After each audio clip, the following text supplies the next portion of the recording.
Welcome to pin point friends once again. आज मैं फिर से एक बार आप लोगों के सामने आने वाला हफ्ता में एजुकेशनल पर्पस निफ्टी में क्या चर्चा निकाल के आ रहा है उसी को लेके आया हूं।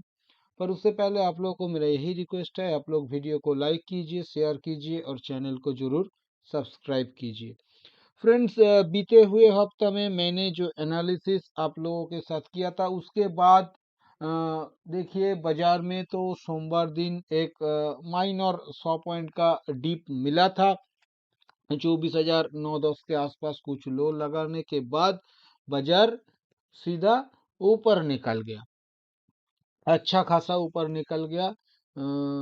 करीब देखा जाए तो 550-600 पॉइंट ऊपर वीक टू वीक बेसिस पे क्लोज भी दिखाया है। देखिए, आज से 2 हफ्ता पहले मैंने आप लोगों के साथ जो एनालिसिस किया था उसमें मेरा एनालिसिस ये था कि निफ्टी फर्दर डाउनफॉल से पहले एक बार 24,800 से 24,900 का लेवल तक जा सकता है, ऐसा मेरा उम्मीद था। जो आज से 2 हफ्ता पहले तक मेरा एनालिसिस था, पर पिछले हफ्ता जिस तरह का पैटर्न बनाया था, 24,350 के आसपास से रेजिस्टेंस बनाने के बाद I was little bit confused कि ये ऊपर का टारगेट होगा कि नहीं होगा। कंफ्यूजन मेरे अंदर था, इसमें कोई डाउट नहीं। तो उस हिसाब से मैं तो कह सकता हूँ कि इस हफ्ता मेरे हिसाब के बिल्कुल विपरीत बाजार गया। मैं एक बार के लिए मान लिया था कि 24,350 पे शायद कम बन चुका है, पर ऐसा नहीं हुआ। जो मेरा पहला वाला टारगेट था 24,800 का, वहां तक बाजार अ, अभी तक तो दिखाया है। इसके बाद फिर से इसके ऊपर वाला कोई टारगेट आएगा कि नहीं, ये तो समय बताएगा। पर जहाँ तक टेक्निकल बैठ रहा है, मैं आप लोगों के साथ थोड़ा बहुत शेयर करने का कोशिश कर रहा हूँ। डेली चार्ट पे अगर देखा जाए तो 20, 50 और 200 जो सिंपल मूविंग एवरेज है, 200 सिंपल मूविंग एवरेज से ये सपोर्ट बनाया, फिर ऊपर आया। ऊपर आने के बाद पहले 20 को काटा, 20 फॉलिंग था, 20 को फ्लैट करके उसको राइजिंग कर दिया। अभी 50 को भी काट चुका है। 50 सिंपल मूविंग एवरेज को ये पहले तो रेजिस्टेंस लिया था 4 दिसंबर को, फिर 5 दिसंबर उसके ऊपर क्लोज कर दिया, और 6 दिसंबर आज के दिन भी उसके ऊपर पूरा कैंडल ही बन चुका है। पर यहाँ पे मैंने आज एक 100 दिन का मूविंग एवरेज भी रखा है, इसलिए रखा है क्योंकि काल और आज दोनों दिन प्राइस इसी 100 मूविंग एवरेज से रेजिस्टेंस ले रहा है। और इसके ऊपर काल तो 2 पॉइंट ऊपर क्लोज किया था, पर आज इसके ऊपर क्लोज नहीं कर पाया।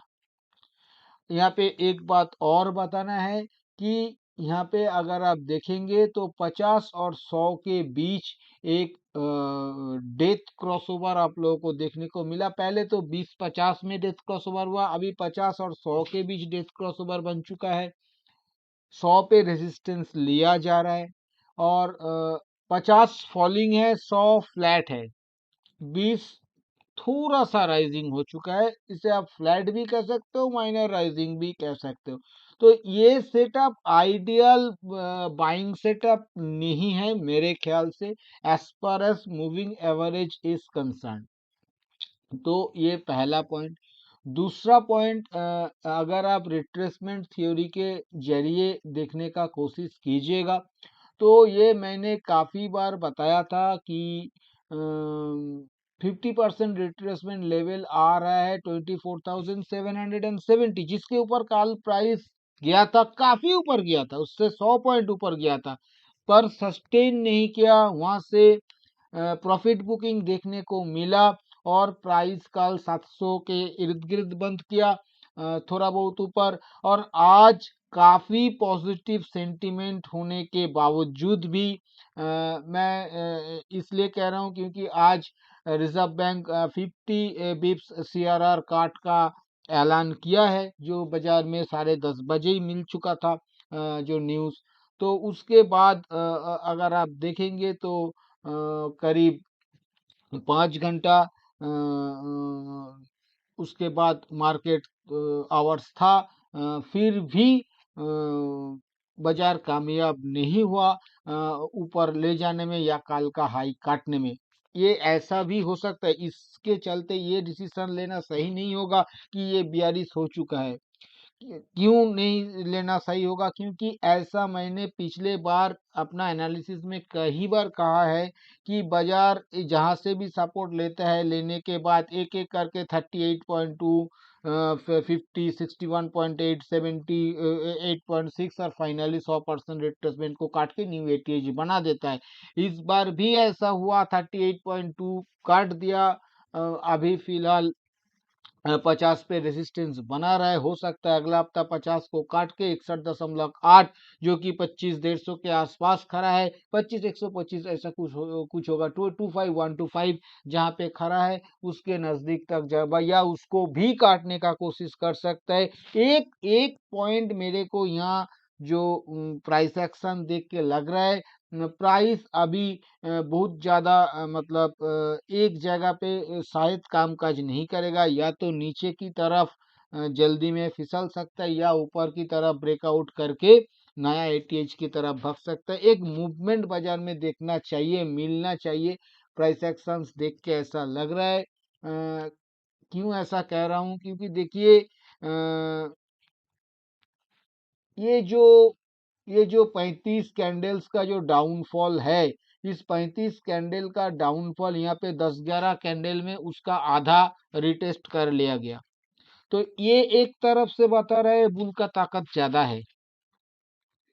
क्यों? क्योंकि बियर 35 दिन में जो काम किया उसका आधा काम करने के लिए बुल को 18 दिन लगना चाहिए था। यहाँ पे तो 10-12 दिन में ये काम बुल कर चुका है। तो ये एक पॉइंट है। और अगर आप टेक्निकल पे जाइएगा तो वहाँ पे ये बताया जा रहा है कि बेयर मार्केट रैली हमेशा फास्टेस्ट एंड फ्यूरियस होता है। तो उस हिसाब से देखा जाए तो अभी और तब तक आप किसी करेक्टिव फेज ओवर हो चुका है ये आप नहीं कह सकते हो, जब तक गोल्डन रिट्रेसमेंट लेवल काटा नहीं जाता है, मतलब 61.8 नहीं काटा जाता है, तब तक ये कहना सही नहीं है। तो इस हिसाब से इसलिए बता रहा हूँ, कहानी में बहुत सारा ट्विस्ट है। यहाँ पे रेजिस्टेंस लेके गिर जाएगा, हो सकता है, मेरा ऐसा उम्मीद है, हो सकता है, ये मेरा पहला एनालिसिस है। पर दावे से मैं नहीं कह सकता हूँ ये बात। काफी सारा चेंजेस भी चार्ट में हो रहा है, तो एक दो दिन और भी देखना पड़ेगा। तो हफ्ता का बीच में तो मैं वीडियो नहीं बनाता हूँ। हो सकता है कि आने वाला हफ्ता में जब वीकेंड पे वीडियो बनाऊं तब काफी सारा काम आगे बढ़ चुका होगा, इसलिए मैं पहले से बताने का कोशिश कर रहा हूँ। क्या क्या चीज देख के आपको लग सकता है कि नहीं ये नीचे का काम अभी नहीं करेगा, वो पॉइंट पे भी मैं आऊंगा। उससे उसका पहला पॉइंट पे मैं आ रहा हूँ। देखिए ये एक डाउन चैनल पे कामकाज कर रहा है, और इस डाउन चैनल के मझोले हिस्से, पहले डाउन चैनल को ऊपर की तरफ काटा, फिर मझोले हिस्से में एक दो दिन नेगोशिएट किया, अभी चैनल के ऊपरी हिस्से में आ चुका है। इसका पहला कंडीशन ये होगा, ये जो shorter time frame down trend line मैंने ड्रॉ करके रखा है, इस ट्रेंड लाइन को बरकरार रख के, मतलब इसे बिना काटे हुए ये अगर अपना ये चैनल का ऊपरी हिस्सा काट के निकालने का कोशिश करे तो वहां पे पहला इंडिकेशन मिलेगा कि प्राइस शायद अभी जल्दी में नीचे नहीं आएगा, ऊपर की तरफ और भी लेवल काट सकता है या नया एटीएच की तरफ बढ़ सकता है। पहला इंडिकेशन। दूसरा इंडिकेशन, ये जो 100 और 50 के बीच अभी प्राइस फंसा है, 50 के ऊपर और 100 के नीचे में सिंपल मूविंग एवरेज का जिक्र कर रहा हूँ। पहला तो इसको 50 सिंपल मूविंग एवरेज जो खड़ा है 24,548, मोटा मोटा 24,550 मान लीजिए, इसके नीचे तो नहीं जाना चाहिए, पहला पॉइंट। और ऊपर में 100 को डिसाइसिवली काट के निकल जाना चाहिए। तो ये सिनेरियो अगर होता है तो भी आप मान सकते हो कि नीचे का कामकाज अभी जल्दी में नहीं होगा। और अगर ऐसा नहीं हुआ, उल्टा कुछ हुआ, मतलब ये 100 को काटने में कामयाब नहीं हुआ, 50 को काटने पे आ गया, और ऊपर का ये डाउन ट्रेंड लाइन बिना काटे हुए ये जो नीचे का जो अप ट्रेंड लाइन है इसे काट के नीचे कामकाज करने का कोशिश कर रहे हैं, तो ये प्राइस नीचे की तरफ फिसल सकता है। और यहाँ पे ये 20 जो सिंपल मूविंग एवरेज है, ये एक बार प्राइस को कोशिश करेगा रोकने के लिए, नीचे जाने के लिए, पर कितना ज्यादा कामयाब होगा उस पे मेरे पे डाउट, मुझ में डाउट है। हो सकता है एक 100-150 पॉइंट का बाउंस यहाँ से दिखा दे, फिर उसको काट काट देना चाहिए। पैटर्न फिलहाल अभी तक ये बना हुआ है। मैं दोनों सिनेरियो आप लोगों के साथ डिस्कस कर दिया एज पर डेली चार्ट। इसके अलावा जहाँ तक इंडिकेटर का सवाल है, यहाँ पे एमएससीडी बढ़िया शेप में है, पॉजिटिव क्रॉसओवर है एमएससीडी लाइन सिग्नल लाइन के बीच, दोनों राइजिंग है और स्प्रेड भी अच्छा खासा है। और यहाँ पे नोटिस करने वाला पॉइंट यह है कि एमएससीडी लाइन पॉजिटिव टेरिटरी में घुस चुका है, सिग्नल लाइन अभी भी नेगेटिव टेरिटरी में है। तो अगर नीचे का काम प्राइस को करना है जल्दी में, मतलब 1-2 दिन के अंदर ही रिवर्स करना पड़ेगा, वरना प्राइस यहाँ पे रुक नहीं पाएगा, खुद को प्राइस ऊपर की तरफ भाग सकता है।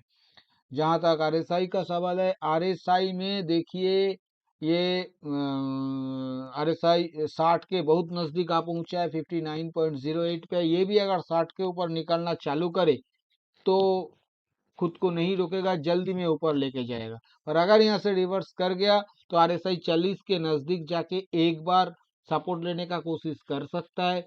पर अगर 40 भी काट दिया तो ऊपर वाला मालिक है, जल्दी में प्राइस नीचे फिसल सकता है।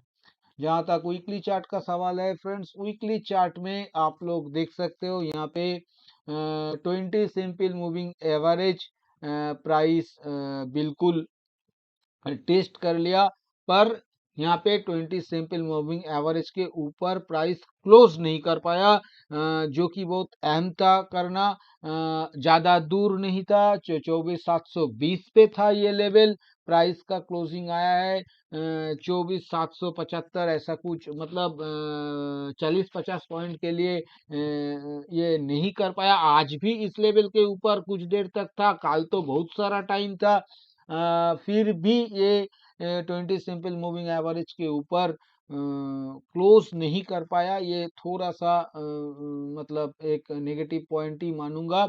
इसके साथ साथ देखिए ये मैंने एक ये जहाँ तक 50 सिंपल मूविंग एवरेज का बात है, वहाँ वहाँ से तो सपोर्ट लिया ही है, देखने को मिल रहा है। पिछले हफ्ता भी, उसके पहले हफ्ता भी डिस्कस किया गया ये पॉइंट।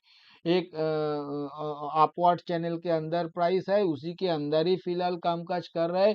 पर मैंने एक ट्रेंड लाइन ड्रॉ, ये पहले भी ये ट्रेंड लाइन मैंने ड्रॉ किया था, आप लोगों को दिखाया था। प्राइस दोबारा आके उसी ट्रेंड लाइन पे रेजिस्टेंस देने का कोशिश कर रहा है। इस ट्रेंड लाइन के ऊपर प्राइस गया था, पर उससे क्लोज नहीं, उसके ऊपर नहीं किया। जैसे ये 20 सिंपल मूविंग एवरेज के भी ऊपर गया था, क्लोज नहीं किया, इसी ट्रेंड लाइन के ऊपर प्राइस गया था, पर क्लोज उसके नीचे ही आया है। तो हो सकता है आने वाला हफ्ता दोनों ही काट दिया जाए, हो सकता है नीचे चला जाए। क्या होगा, कैसे होगा, अभी अभी मैंने डेली चार्ट एनालिसिस में इसका डिस्कशन किया है। जहां तक इंडिकेटर का सवाल है, यहाँ पे एमएससीडी खराब ही है, एमएससीडी लाइन सिग्नल लाइन के बीच यहाँ पे डेथ क्रॉसओवर बना हुआ है, सिग्नल लाइन काफी फॉलिंग है, दोनों में स्प्रेड भी बढ़ा है। हाँ, एमएससीडी लाइन थोड़ा सा फ्लैट होने का कोशिश कर रहा है। जहां तक आरएसआई का बात है, आरएसआई 55 पे है, बहुत जल्दी में 60 के ऊपर चला जाएगा, ऐसा फिलहाल नहीं दिख रहा है। अगर नहीं जा पाया तो मूवमेंट वीकली बेसिस पे स्लो ही होगा, पर डेली बेसिस पे उठक पटक देखने को मिल सकता है। कल का दिन आप लोगों को याद रहना चाहिए, कल किस, मतलब थर्सडे का दिन किस तरह का वोलेटिलिटी बाजार में देखा गया था। उसके बाद आज फ्लैट कर दिया, कल करीब 580 पॉइंट एटीआर के बाद आज 130 पॉइंट का एटीआर। यही इस बाजार का खूबिया है, ये मतलब कोई ना कोई इसे उस तरह से मतलब ऑपरेट किया जा रहा है बाजार को कि क्योंकि कल 580 पॉइंट का एटीआर होने के बाद आज सभी लोग अपना अपना हिसाब से, जिसका जिस तरफ का बायसनेस है, कॉल या पुट खरीदा है, दोनों का पैसा स्मार्ट मनी खा लिया। तो यही मोटा मोटा वीकली चार्ट का एनालिसिस देखने को मिल रहा है। जहां तक ऑप्शन चेन का जिक्र किया जाए, 24,700 कॉल साइड में करीब 1,43,000 का वाई खड़ा हुआ है, 24,700 पुट साइड में 24,900 करीब वाई खड़ा हुआ है। 24,800 कॉल साइड में 84,000, 24,900 कॉल साइड में करीब 29,000 और 25,000 कॉल साइड में 1,73,000 करीब वाई खड़ा है। वहां पे 24,600 पुट साइड में 38,000, 24,500 पुट साइड में 41,000, 24,400 पुट साइड में 45,000 वाई खड़ा है। ये बता रहा है कि जो पुट लिखने वाला आदमी है वो थोड़ा सा डरा हुआ है, अभी भी इतना राइस के बाद भी थोड़ा सा डरा हुआ है। मैं इसे बियारिश या बुलिश का दर्जा नहीं दूंगा, मैं ये एक्सप्लेन करने का कोशिश कर रहा हूँ कि पुट लिखने वाला थोड़ा सा डरा हुआ है, पर कॉल लिखने वाला एग्रेसिवली अभी भी कॉल को लिख पा रहा है। ऑप्शन चेन यही बता रहा है। जहां तक आने वाला हफ्ता का सपोर्ट और रेजिस्टेंस का जिक्र किया जाए फ्रेंड्स, आने वाला हफ्ता में नीचे जो पहला सपोर्ट देखने को मिलेगा बाजार पे वो 24,500 पे, दूसरा सपोर्ट 24,350 पे और तीसरा सपोर्ट 24,150 में 50 पे। ऊपर में पहला रेजिस्टेंस एक जोन होगा जो 24,880 टू 24,920 के बीच देखने को मिलेगा।